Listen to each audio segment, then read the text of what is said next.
Thank you everyone for joining and welcome to Forge Partner Talks, BIM Standards and Checking. I'm Sanjana Chand, I'm the Developer Marketing Manager on the Forge marketing team. Please use the Q&A tab to submit any questions you have. I'll guide the question and answer portion at the end of the webinar. If we can't get to your question at the end, we do have a blog series to answer the questions we didn't get to. We will be recording the session and we will make it available to you as soon as we can. Our host today is Emily Sherbensky. Please take it away, Emily. Thank you, Sanjana. Good morning, good afternoon. Thank you to everyone for joining us today. As Sanjana said, my name is Emily Sherbensky. I lead the Forge marketing team at Autodesk, and this is the first of our Forge Partner Talks webinars in June. And today we're going to be talking about BIM standards and checking. We have a full panel today. We have 3 great partners joining us, as well as 1 customer. So first, some quick introductions. We have Frank Schuyer joining us from Xinaps, along with his customer, Michael. So Frank, do you want to start by just quickly introducing yourself? Yep. Again, thank you, Emily, for the introduction, and thank you for having us today. My name is Frank Schuyer. I am the CEO and the founder of Xinaps.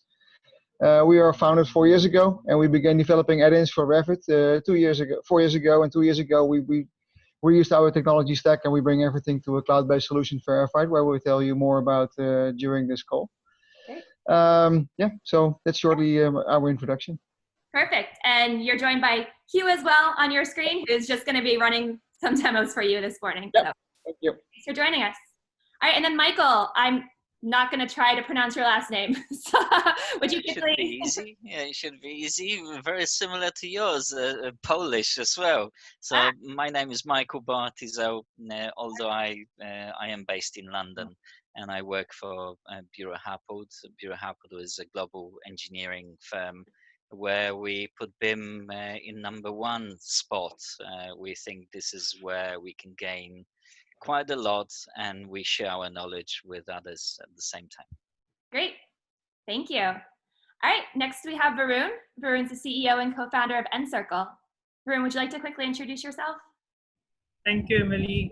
Thank you for inviting for this Forge panel discussion. I am Varun Bhartiya, CEO and co-founder of Incircle. After obtaining bachelor's degree from IIT Madras, I've been part of working with GE and the SAW system for a few years. In 2012, I incorporated Incircle Tech with an objective to automate a lot of workflows in the construction space. We currently have clients in 14 different countries, and we've served about 7+ customers of the Forge. It's very I'm happy to be able to develop certain software which can help the industry. Great. Thank you. Thank you. All right. And last but definitely not least, we have Matt joining us from IMAGINiT Technologies. Matt, would you like to quickly introduce yourself? Sure, thanks. Matt Mason from IMAGINiT Technologies. I'm about a 25-year veteran of the CAD software development world, and the last 13 or so have been mostly focused around the Autodesk Revit line of products. I currently run the software development for package products at IMAGINiT, and we have a variety of products, including the Clarity product that we'll talk about today. Great. All right. Well, I'm excited to jump in. So let's get started. And I'd like to start this morning with Varun. So Varun, can you tell us a little bit more about how Incircle got started and the solution that you built that you're showcasing today? Like I said, Emily, it has always been my passion to create an impact in the industry, and that's how I decided what are the problems in the construction space that we can solve.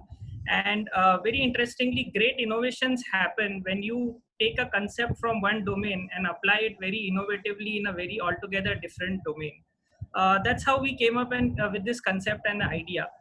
In the software world, whenever a developer commits the code, there are a whole set of automatic checks that happen before that code is actually pushed to the production.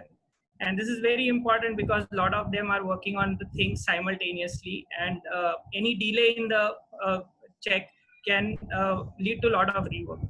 I think same kind of problem happens in the construction industry. Many designers are working on the design simultaneously, and oftentimes even though guidelines have been laid, the checks do not happen in time. So that's how we came up with a concept where we design, whenever a design is uploaded into BIM 360, our customers wanted to have these checks run automatically and inform the designer that there are certain issues with the checks in the model. We built exactly that. We developed a platform called as BIM Connections, a platform that runs platform that runs checks automatically and informs the user. Let's look at the demo. Let me share my screen as well. That'd be great. And the solution's called BIM Connector, is that right? Yeah. Okay. It's built on the platform of BIM Connector. One part of the module of that is BIM standards checking. Okay. I hope you can see my screen. We can, yes.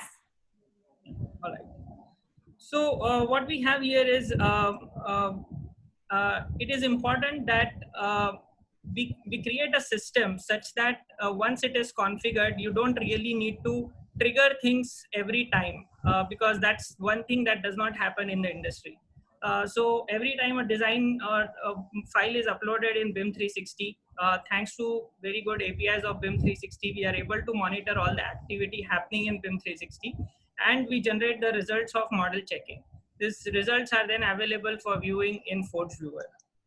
So what I show here is basic login. We create a connector, super easy to do. Anyone can do this. It's almost like filters that you create in your emails or anything. So here the event is new file added.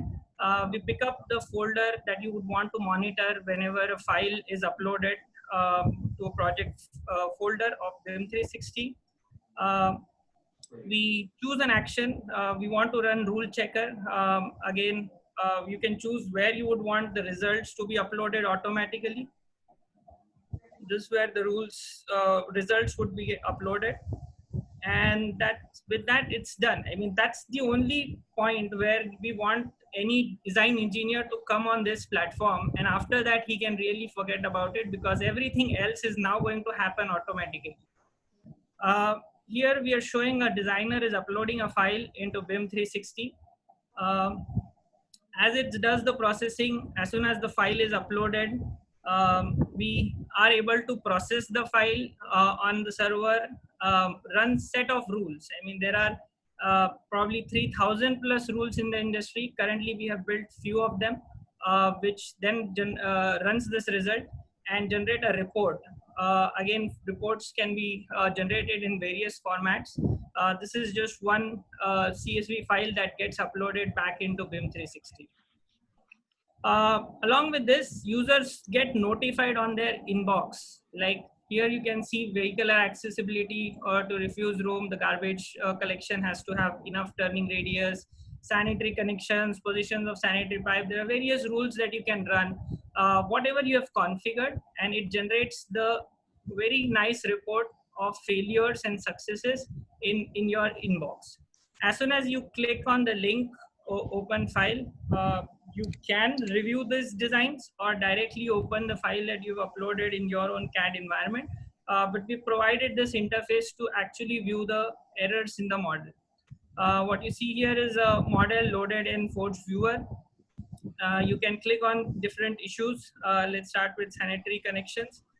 You would notice that in your entire model, it will highlight all the places where it finds that things are not connected. These are the kind of things, issues that you would want to identify, which are very difficult in general to capture because these models are huge. I mean, some of the buildings that we work with have 35 floors, more than that. It's almost humanly impossible to get to all of them. Likewise, position of pipes on water storage tanks that can cause your potable water to get contaminated. Another check here, headroom, which is also very critical. You need to have sufficient headroom whenever you're walking through stairs, different spaces, rooms, everything. It is able to kind of identify every such corner case. We can implement site-related checks, different system-related checks, and many other such things, which kind of help us demonstrate the problems with the given model. This is the kind of thing where you want to have enough turning radius for the given garbage vehicle to actually come in. And that's what we completely demonstrate. A Great. platform that runs most of the checks automatically and provides reports to the user right in the inbox. Great. Thanks for sharing that. So you touched on a bunch of different benefits that this application provides. Can you summarize them? So customers are coming to you for this application. They're getting time savings and cost savings. What other benefits are they seeing?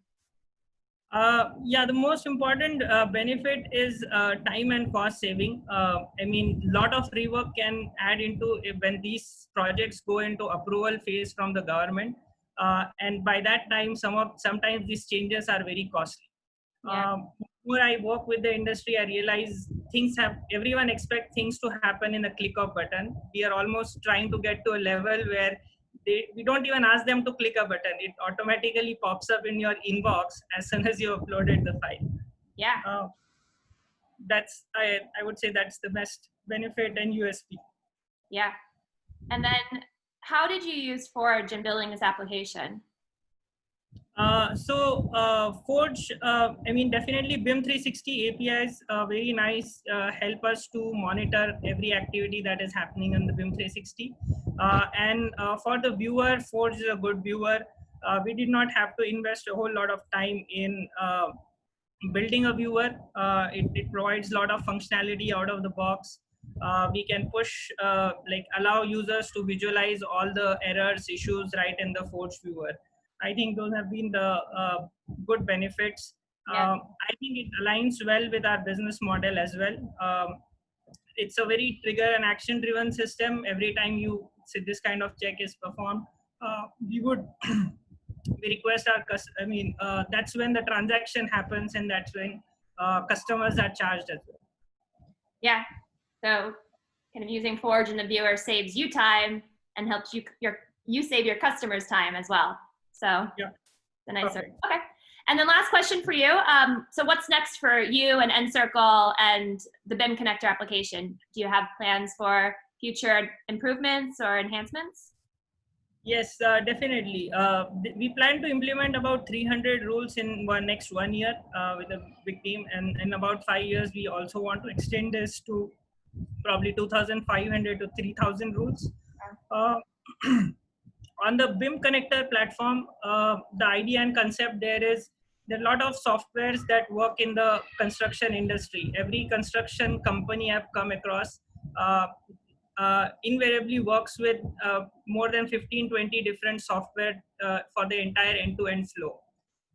We want to make this entire workflow or set of software talk to each other seamlessly without having anyone to actually log on to a new platform. I mean, we want them to work in the platform they already are and provide them results right in their environment rather than moving them elsewhere. Great. That's exciting. All right. Thank you. So moving on, next up, I would like to hear more from Frank and Xinaps. So Frank, can you tell me a little bit about the application that your team has built, Verify 3D? Yes, of course I can. We are as a Dutch-based startup. We have quite some experience now with working with Forge and working with Autodesk in general, and specifically with Revit files and in the BIM workspace. And with Xinaps, we developed Verify 3D, however you would like to call it. And we have a strong focus on innovative companies who want to bring their BIM workflows to the next level. And our customers are transforming their digital workflows in their needs, and most of all, they're all data-driven.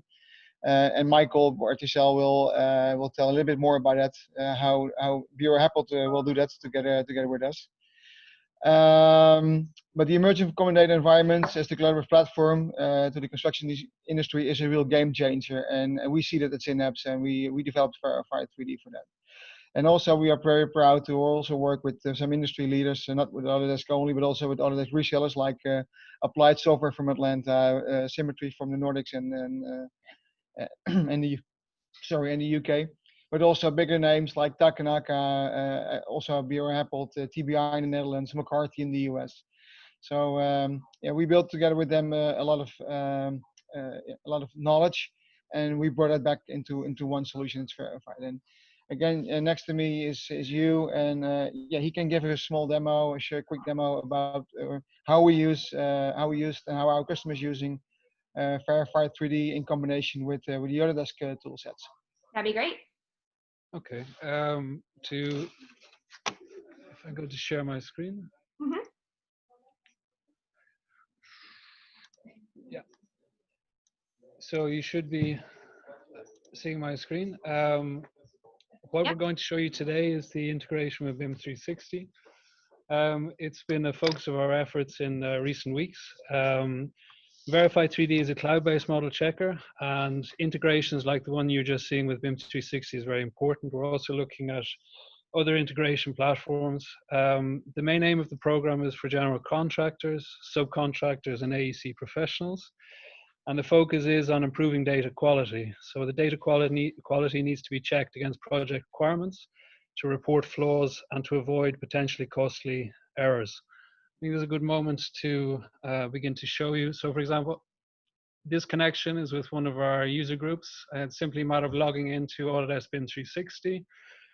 If you avail of the existing connection, you simply click, and then you get directed to your model. The model takes about 2 minutes to download. For the purposes of this presentation, I've done it beforehand.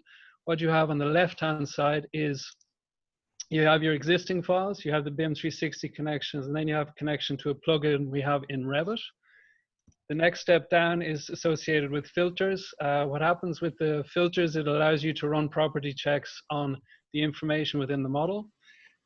The filters themselves here on the left-hand side are part of our mantra. It's classify, validate, and report. So the filtering process is the classification.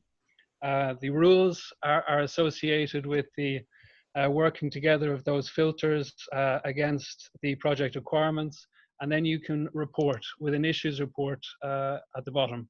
And it's simply a matter of populating the issues report with the necessary information, which you can then pass on to a third party. So again, the focus is on simplifying the whole process, allowing an issue to be reported in real time to a specific recipient.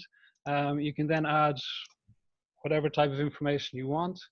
And then that can be downloaded, in this case, as a BCF file. And you can then send that on to a third party who needs to receive the information and further the issue. Down the bottom, you have all of the data analysis tools. We have different types of viewers. We have fit to view. We also have 2D floor plans, and there's also possibility to do a first-person view. Just going to zoom around to give you an idea as to the interface as it is currently at the moment. If you look also, there's a potential for section box measuring, building stories to localize information and also to isolate certain spaces. Actually, your screen is frozen, just as a heads up. It's on the Revit files being converted by design automation, 40%. Oh, okay. Stop share. Well, then I'll change back again. Stop share, and then I'll share screen again. I think you have a different browser. You have to open up. You should be seeing the model now. Is that? You can see the model. Thank you. Okay. Okay. Well, to give you an idea, I'm just moving around the model as we're speaking. To give you an idea again, I spoke about the files. This is where the BIM 360 connection is. You then have the filters. This allows you to filter out the different types of information. You then have the rules, which is a method of allowing you to run checks on the information in the model. And then you have issues where you can report out any issues which you experience in the model in real time. If we come down again to the bottom, it speaks about the data analysis tools. I was just saying that we have a wireframe view, fit to view 2D floor plans as well. We also have measurement, section boxes, building stories, and spaces. Again, this allows you to localize certain aspects of the building. And here we have the element browsers and the filter manager. And the filter manager is used in conjunction with the filter manager on this side. So basically what it allows you to do is to populate the filter manager with the necessary checks in real time. The whole idea is that this is a very simple way of ensuring that the data in your project environment is as you want it to be. And it continues this idea of classify, validate, report. And I think that's probably a good moment to hand over to Michael. Yeah. To give you an idea as to how Buro Happold are looking to use the application. Great. Okay, thank you very much, Hugh. Well, it's actually been a pleasure working with Xinaps. I've known Frank for quite some time already. It's been a few years. Frank was also very good at sharing his knowledge with us and many other people in the Revit user groups where we were organizing the presentations. But the main thing that drew us to this tool was that we can actually build our own rules. And I've mentioned in our introduction that we're all about data, we're all about sharing. And very often we as a consultants, we work with the architects where we would receive the models from the architect. And part of our scope is to verify if the rules that the architects applied to the models are correct. So I'll give you some examples. So one of the teams that's working with this tool is inclusive design. And these guys actually look at the wheelchair access to the buildings, if the doors are wide enough for the wheelchair user to get through. And we give them rules. The architects apply those rules, but then we need to go back and check if actually they are all to the code that we've given them. And that's the easiest way you can check, because we get the model back, we run a quick check, and straight away we know where this complies or it doesn't comply. We can flag it up straight back to the architect, and everything is transparent because we're using BIM 360. Everything's live. Very quickly, it can be, the RFI can be raised, and with the next iteration of the model, there you go, it's done. So kind of summarizing the benefits that you're seeing from using this application, can you tell us what are the biggest benefit is that we, you know, it's not just that we need to do it manually as it was in the past. We had to go and let's say download the schedule of doors and check the parameters for those doors, and it's a very manual and laborious task to do. With Verify 3D, it just flags it up for you straight away. You don't need to do anything. It's within minutes, you've got all the answers that you need. Great. And saving time is something that we're all very keen on. Oh yeah, I think that's a common theme today. So great. Frank, anything to add to Michael's story and use?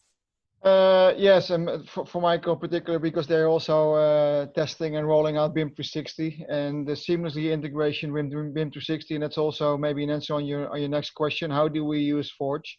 There we use Forge for mainly, so integrating with all these services. Your online and your cloud-based services offer. And simple to use features like single sign-on is very user-friendly.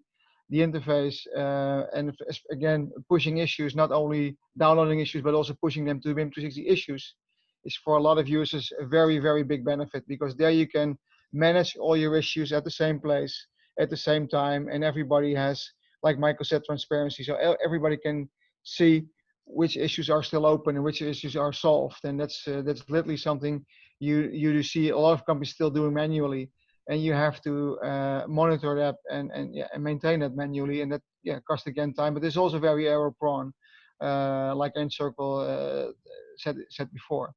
Yeah. So this whole digitalization process in the industry is unstoppable at the moment, and that's part of our solution as well.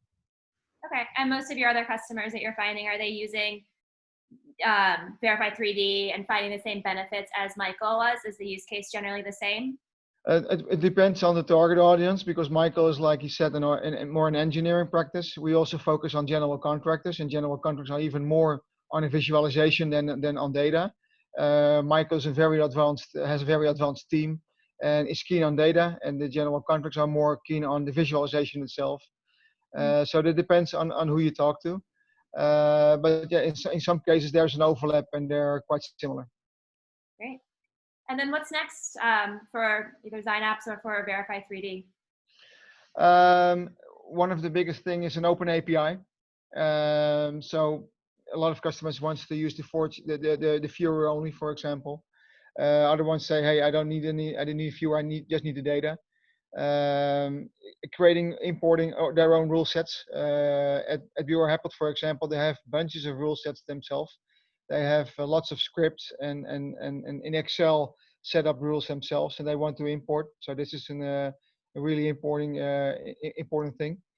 So that's on the list, and of course integrating with multiple cloud-based collaboration platforms. I just mentioned them like Procore or Dalux or other European standards. So that's one of the things which are on the roadmap as well. Wonderful. All right. Thank you, guys. Moving on to Matt. Matt, I'd love to hear a little bit more about, just reintroduce yourself, your company, and tell us about Clarity, the application that you built. Sure. So Clarity is a product. I'm going to share my screen here. And I will put up a slide for a moment if I can fight my way through all of the windows and pop-ups.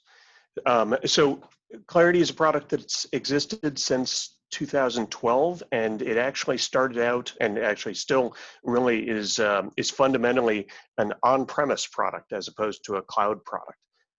And we're just really starting to offer some cloud-related capabilities within it. But because we started with the concept of Revit models living in your network folder or a Revit server someplace on premise, it's fundamentally an automation tool which works and does all sorts of automation on Revit models that live inside of your network. And then as BIM 360 came out, we added support for BIM 360 around 2016, and we're able to process models and do a variety of tasks. Thousands of different tasks are getting done by our customers on your own sort of processing machines for things like print and export and extracting data out or moving data and cleaning it up in the process as you deliver it out to partners or you receive data back from partners. It's a wide variety of task automation is sort of the core concept of Clarity. But what I wanted to talk about in this context, because the topic was model checking, is one aspect of what we can do with Clarity is what we call model health checking. And this has been a topic that's been discussed a lot at the various conferences like the BILT conference or Autodesk University over the past few years, where people have wanted to be measuring how Revit is being used by individual users and to try to have an understanding of whether they are following the best practices of how to use Revit, how to design with Revit, and to not be doing things which are ultimately going to cause performance problems or other Revit-related project issues. And so we have been working on this with Clarity for the last few years, to the point where, I'm going to switch over to Clarity, where we can fully automate your model health checking to be able to, as you're doing these background sort of regular tasks like make prints or exports of the Revit models, we can also be checking to see if people are using the Revit models properly. So for example, if I go into Clarity and go into this project, we're tracking these particular models within this project. I can go in and set up these tasks for things ranging from publishing or downloading, but also we can go in and look at things like the Revit Performance Advisor from Autodesk. Autodesk has 17 different criteria for why your Revit model is slow. And we will go in and execute these in a batch mode against some or all of the Revit models that are in your project. and you can define how often that happens. Is it just on demand? Is it immediately whenever there's a sync to central? Or is it scheduled? So we might schedule it for every night at 2 a.m. Maybe only if the model's changed since the last time that that you've run this task. And ultimately, this is just something which happens in the background. I've kicked it off now, and it's now going to do this work for all of these models. And as I said, historically, this is the kind of thing which was done on premise. So you had to have a seat of Revit, which, if it's in the middle of the night, hopefully it's, someone's unused license of Revit that can be used to open up these models and check the, check the model health. But recently, over the past year or so, we've integrated the Forge design automation, so that rather than using your own on-premise copies of Revit to do this work, it's possible to send this work out and execute it within Forge design automation. And whether it's a BIM 360 model or whether it's a file-based model, all of that work can be done up in the cloud instead of on your own workstations. Saving time again. Saving time, saving resources. Yeah. And then, from the other part of what we try to offer is the ability to provide dashboards and other ways of looking at the results of this data. And so if I switch over to the metrics side of things, I might be responsible for just the BIM 360 projects or, different sets of projects. But we wanted to give the BIM coordinator sort of role, who might be responsible for a bunch of projects, easy access to understand what's going on within their models, which ones have problems. The firm, out of the 70 or so measurements that we're taking, the firm can decide which kinds of issues are most important and set levels to say what range of this measurement is acceptable, which range of this measurement is unacceptable, and sort of what's in between. So a green, yellow, or red sort of model. We also have a point scoring system in place, but that gives us the ability to draw your attention as a BIM coordinator to your projects, going red and saying, oh, well, what are the issues? And we can drill in and see both right now as well as over time, what's going on with this? How did it get to this level? And we can see over time it was actually up at a much worse level, and then it got cleaned up. But we can also see that there were events that happened along the timeline, like a model slowdown and a model crash, and that probably precipitated people going in and needing to clean up different ways that things were happening. So we have different ways of looking at this graph, either across projects, whether it's within a project, and we even have a what we call the check engine light for what score of model is unacceptable, and we'll tag your project with a little dumpster fire icon to indicate that it really needs someone to look at these kinds of things. Great. Very cool. And then just more broadly, the ability to look at data across projects, to be able to go and say, what is the distribution? What are reasonable comparisons? Great. For how good or how bad are my models? What's the range? Is it different by model size? Those kinds of things. Cool. So yeah, that's one aspect of Clarity, which is the model health checking kind of capability. Great, thank you for sharing that. Curious what challenges you ran into kind of when you were building the application, and or what challenges you're really focusing on solving that customers are coming to you with.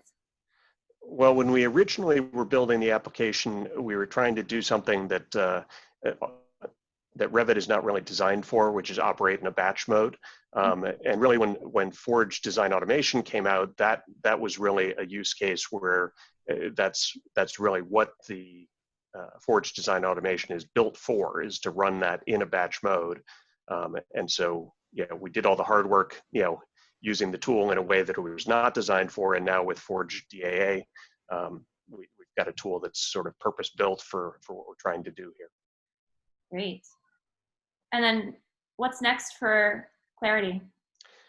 Well, so I think the big thing that we're interested in from a Forge DAA perspective is that today, from a BIM 360 perspective, you can really just work on published models within BIM 360. We believe that Autodesk has said that they're going to support Revit Cloud Work Shared models for Forge DAA. And so we expect that the moment that becomes available, we will be jumping on it to try to be able to do better at checking live models inside of BIM 360 and not just published models. Great. All right. Thank you. I know we've gotten a lot of audience questions today, so I want to make sure we leave time to get to them. But first, I just wanted to ask all of the panelists. I'm just curious. We saw, 3 different approaches today to helping customers with BIM modeling and checking. And we heard a little bit about what's next for each of your applications or companies. But in kind of the larger industry, what are the trends that you see coming? What are the next big challenges that you see for your customers that you want to help them overcome? So I think what I can add to that is the biggest challenges in the industry sometimes is also coming up with the standard way of working. I think in the construction space itself, every company, every geography is slightly working in a different manner. I think what we need in the industry is really coming up with a tool that can really take care of all such minor variations, because I think fighting that battle and getting everyone to agree on one particular standard is a very Herculean task. It will happen. Perhaps it will also get accelerated because of the COVID-19 situation, where people are trying to do more work collaboratively, remotely. I think it all is required. But a tool that can really work with all standards, all customizations, that would be the biggest challenge in the industry. Matt or Frank, anything to add about the trends, what's coming next? No, yeah, what was already mentioned is standardization is key, and you see the difference between IFC and Revit files, which is European versus the US, which is a big thing. That's why we try to support both platforms and generated our own engines in the same solution. And therefore also the Forge API is a blessing to work with, because there you can convert Revit files and support native Revit files immediately. And on the other hand, what you see is a big trend is the whole digitalization. Everybody wants to be standardized on based on a common data environment like the ISO 19650. So yeah, if we can find there a golden middle for a global way of working, I think that will be a blessing for as well the customers, as well the software vendors itself, because that's something really is lagging at the moment, and there we can improve. And a lot of institutes, Building Smart, but also Autodesk itself, are working hard to align these data standards. And I have a good trust that will be solved in the next coming years. It will take some time, but we will get there. But that's the biggest trend we see at the moment, and collaborating and like the collaboration platforms like BIM 360 and Procore and other tools are helping to fasten that process.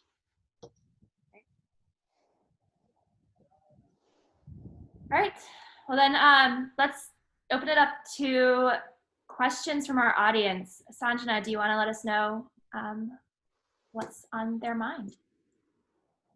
Sure. We actually got a lot of great questions, so we'll try to get to all of them, but we apologize if not. Let's start with model health checks. Can you speak to model health checks, like the number of warnings, the geolocation, the model duplicates? This can be for any of you. I think that falls most closely, I'm guessing, into the area that I demonstrated, which was really about model health checking. So yeah, it's definitely possible to automate model health checks, either with the Clarity product, or you can do it yourself with Forge. Great. We did get some interest about clash detection too. Can any of you speak to how your software evaluates clash detection?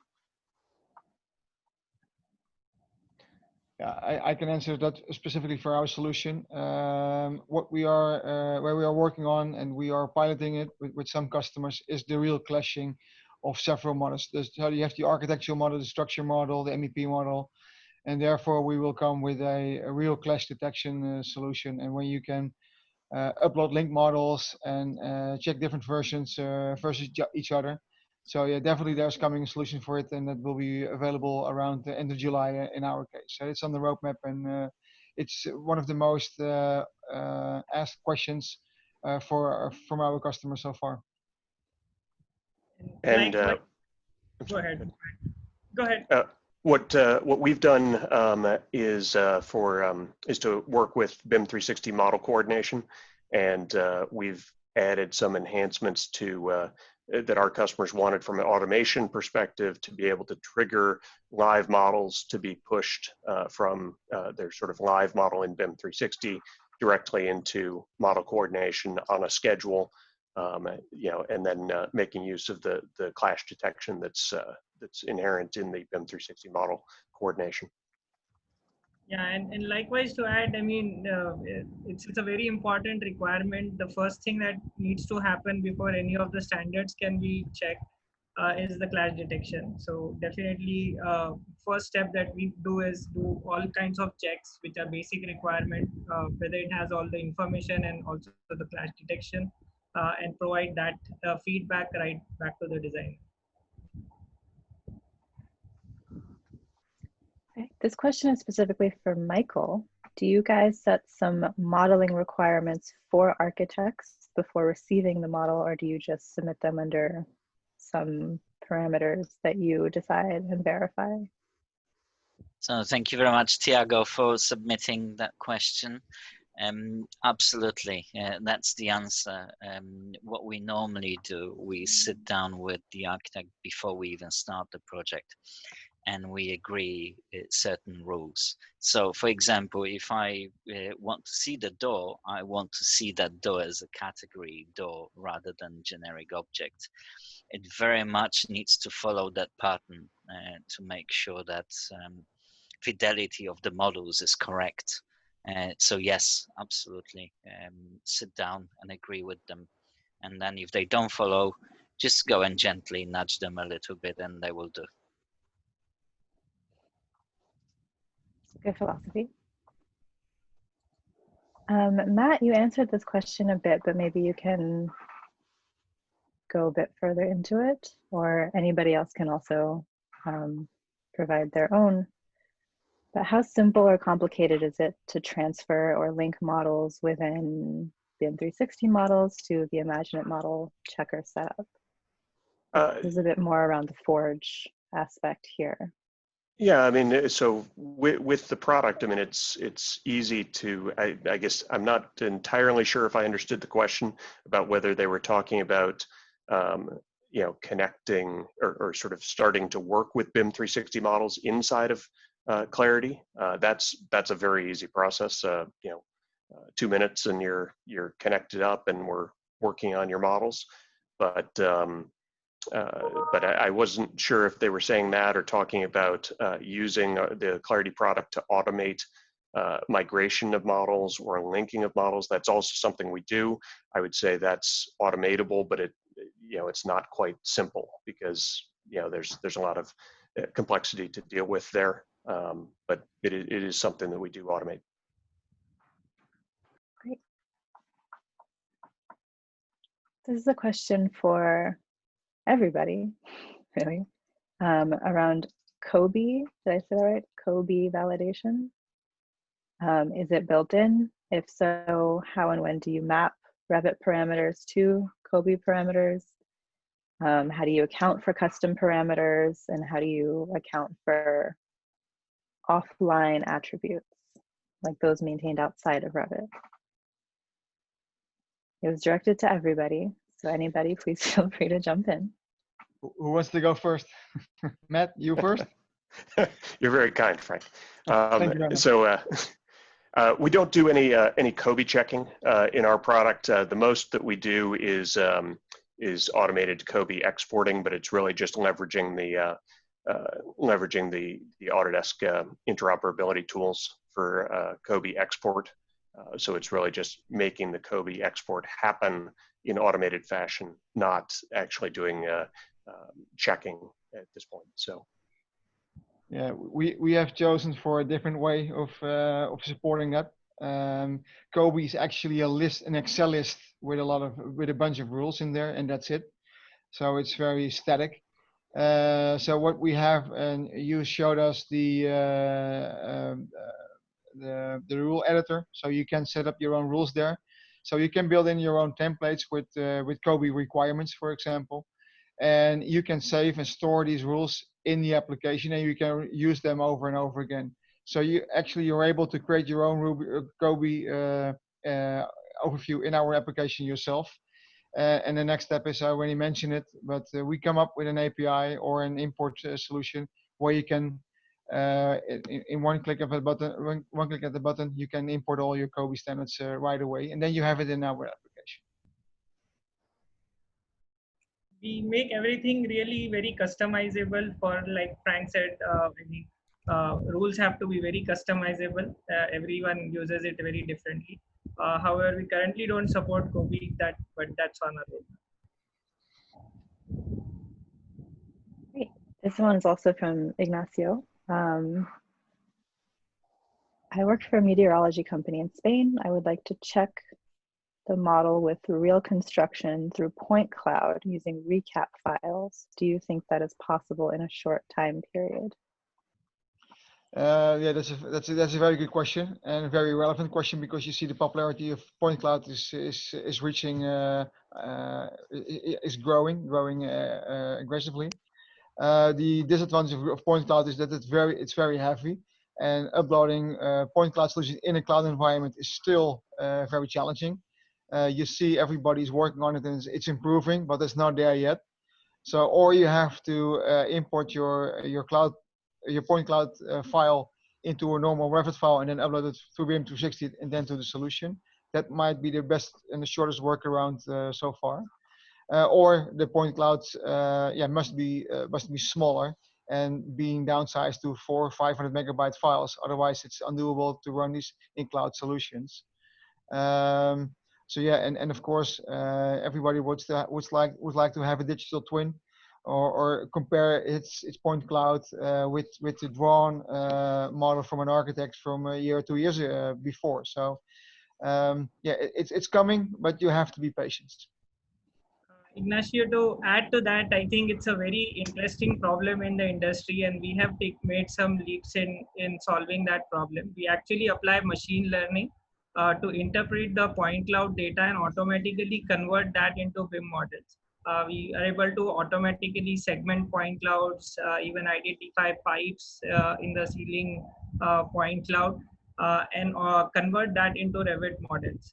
Yes, still it is under development in the initial stages, but early results are very impressive. And probably in few months, in one another webinar, we can show you how the details of automatic conversion from point cloud to BIM models can happen. Once it is converted to BIM model, either manually or automatically with machine learning, I think most of the checks can then be automated in the regular workflow. Sure. Thank you. I think we have time for a couple more. This one's from Rohini. How different is parameter customization in terms of checking LODs, LOIs, and other related technical metadata?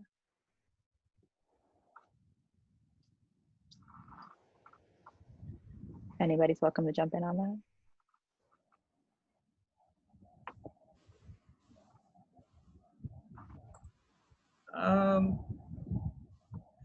the short answer is parameters are very customizable. You can choose what kind of rule set you want to run on different LODs. I mean, we make the system such that every parameter is customizable.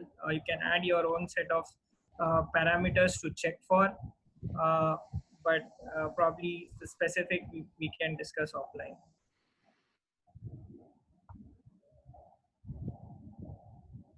Or anyone else, feel free to jump in. Maybe we can end with any advice for anybody just beginning using Forge?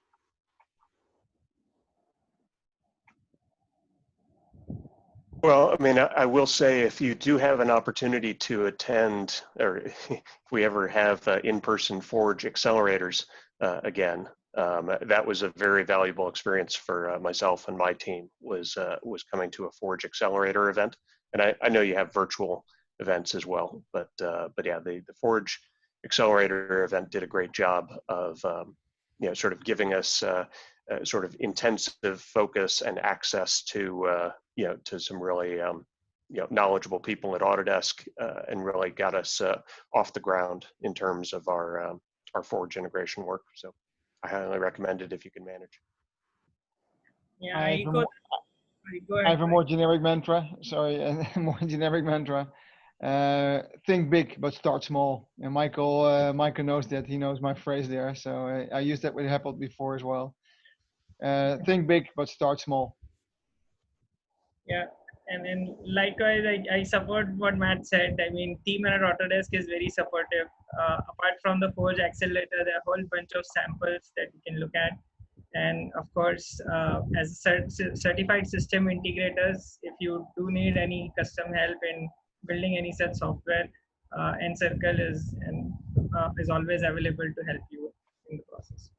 Yeah, I was going to actually add that, Varun, so thanks for voicing that. So all three of our partners today on the call, IMAGINiT, Xinaps, and Incircle, are all Forge certified systems integrators. And so what that means is that they are certified, they've worked with the Forge team, feel very confident that they're able to help all of our customers develop do custom development, application development on the Forge platform. So you can find more information about them on the Forge website, and feel free to reach out to them if you want support on Forge projects, or if you want to learn more about the applications that they've built, that they shared today. You can definitely find that information there, as well as on our blog. So with that,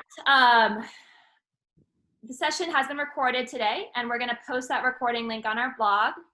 The next session is going to be actually in 2 weeks, and the topic we'll be discussing there is on transportation infrastructure.